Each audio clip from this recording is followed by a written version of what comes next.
About a month ago, I featured a Matchbox Ferrari that featured rubber tires that I absolutely fell in love with. While I knew that Matchbox made other variations of this similar style casting, wasn't aware of all of them, so I started searching eBay. You can find just about anything you're looking for on the internet. And we found 5 of these indie style variations. Now originally I was seeking each car out individually. Prices varied anywhere from $5 to $20, but I happened to find one seller that had all 5 of these castings for $30 plus shipping, which was a bargain for me. Now he listed these as in fair condition. Most of them already have the drivers, but a few of them looked like the wheels were either missing or messed up. And for me, that was a little bit disappointing. And what I mean by that is, if there's not a lot to do to a casting, there's really no reason to make a video about it. And that's what we're about, making videos on attempted restorations or customs. So I guess I'm fortunate, but yet unfortunate at the same time. So in the end, we're only going to be really making a video out of 2 of these 5 cars. And this video will be one of those cars. In this auction, we also received another Ferrari that actually has the driver and is in pristine condition. And the cars that I thought may be missing the tires actually had them included. They are just loose on the rims. So maybe we can make a video about those in the near future. But for today, we're going to focus on one car. And it happens to be this 1961 Aston Martin Matchbox number 19C4. And for being nearly 60 years of age, it's in excellent shape. It's almost a shame to actually even touch this car, but given the fact it was kind of a bulk buy, we have about $7 in it. So at the end of the day, I'm not that concerned. Now you could pick these up mint for about $149 with the box, near mint, looking more at around $30. This would fall under the fair category. It has some paint chipping, it's missing the driver, and it's also missing the number 19 decals. Now I believe these decals were actually stickers because there's no sign that they were ever there. That circle you see on the back is actually part of the casting. Now we're going to start this restoration a little bit different. Before we start tearing it down and stripping it, we need to try to match this paint. The only green paint I have that's close is a metallic green. And the camera is somewhat deceiving. This green paint isn't really that dark, but it's a lot darker than our casting. So we're going to mix it really well, and then we're going to add a little bit of white, just to lighten up that green a bit. This is totally trial and error. This can take a lot of time. So we're going to mix a little bit of white with the green, and just go from there. Now, either way you go, you can always add more green or more white. Once we think we have it close, we're going to paint it on the car and use a heat gun to heat it up, because wet paint looks totally different than dry paint. And we're not even close. So we'll just add some more white. This time we add quite a bit of white, mix it really well, and do the same thing. And I think we're getting much closer. We'll let it dry for a bit and then come back and see. Still a little bit too dark. So we try again. Essentially, we're just wiping that area, reapplying. Now we're going to paint a larger area because I do think it's perfect this time. And that's about as close as I'm going to get it. Now it's time to remove the base from the chassis.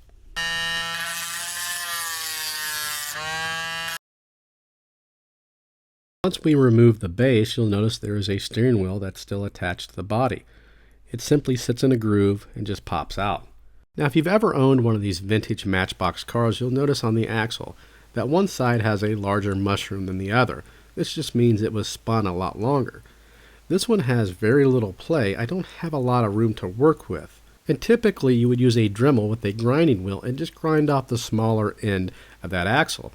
We're going to try something a little bit different. We're going to use the flat part of a set of needle nose pliers, and on that smaller mushroom portion, or the less spun portion of the axle, we're just going to squeeze, rotate it, squeeze, rotate, squeeze, until we get a perfectly round axle and eliminate that mushroom. least as much as we can. I'm doing this for a few reasons. Number one, I think it's faster. And number two, I don't want to grind away any material. I have very little to work with. When you grind it away, you're taking away material. I'm simply flattening out the material, just reworking it. I'll still have it all there. Once it's flat, we can remove the axle. We haven't cut anything. We haven't lost any material. It's all there. We can flatten it back down. Now it's finally time to start working on that body. We're going to start by drilling out the post. And I wanted to put this in there as a tip. When I first started out, I used to always use these collars. You can set these at any depth you want, preferably the shallowest depth you need. That way you just keep it there.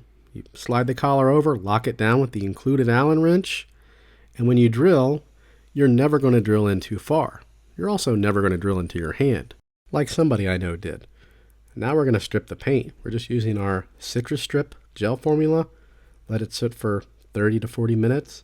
When you come back, you're left with this. Again, this casting is in great shape. Now there is one casting mark on the left-hand side of the body. From the pictures, it showed up on all the cars. Now we're going to go ahead and use some surface primer. Get this thing prepped for paint.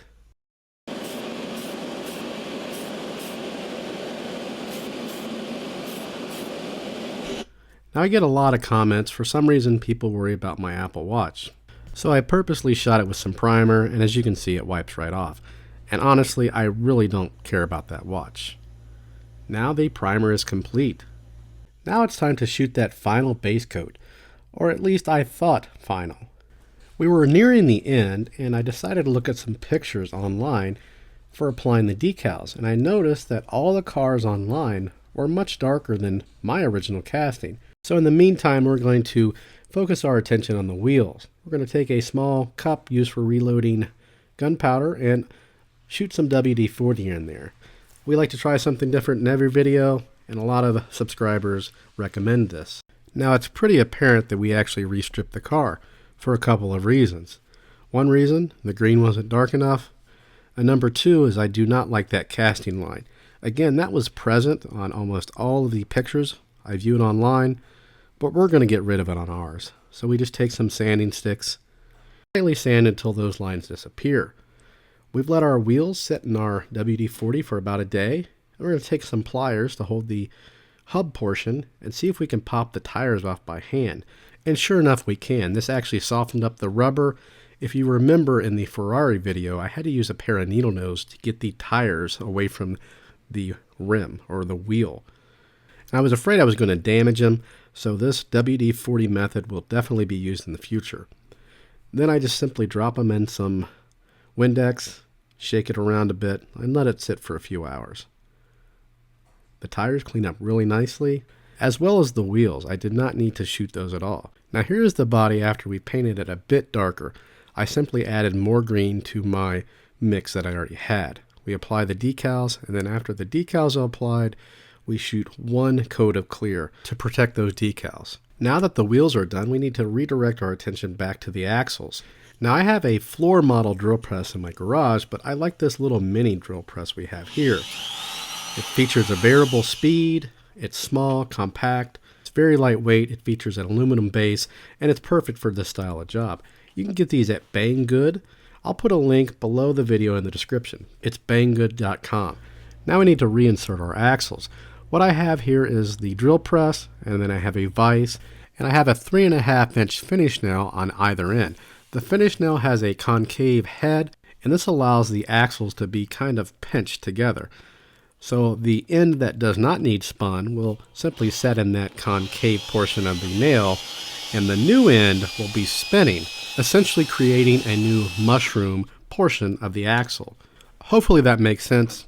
When I listen to it back, it definitely does not make sense, so I'll have to show that in an upcoming video. But as you can see, the wheel is not coming off, and we have that mushroom effect that we did originally on the wheel. And if you recall, we did not have a whole lot of axle to work with. So thankfully, we did not grind away any of the material, otherwise that may not have been possible. Now we're going to go ahead and reattach the tires. They go on nice and easy, thankfully for that tip on the WD-40, and the car still rolls. Now, one thing I did not mention at the beginning of the video, and I'm not sure you caught it, but we did actually purchase from eBay a driver for the original Ferrari restoration. We also purchased one for this one. It's the same exact driver. This one happens to be gray. The Ferrari is white. We'll go ahead and set him in the hole. There's an actual hole in the seat. We're going to go ahead and set the steering wheel into place. And then we're going to dab a little bit of glue on the bottom of the driver before we put the base on, just so he does not pop out. Go ahead and reattach the base using our 256 button head screws. And with that, this restoration is complete. Now, it's not 100% for a few reasons. One thing is we got rid of the casting lines, at least the bad ones. And more than likely, the green is not an exact color match. Online, it lists metallic green. Mine was a bit lighter than that, maybe due to oxidation, wear, what have you. When we mixed up the green, it looked to be identical, but after I finished it, I didn't really care for it. And the pictures online show a little bit darker.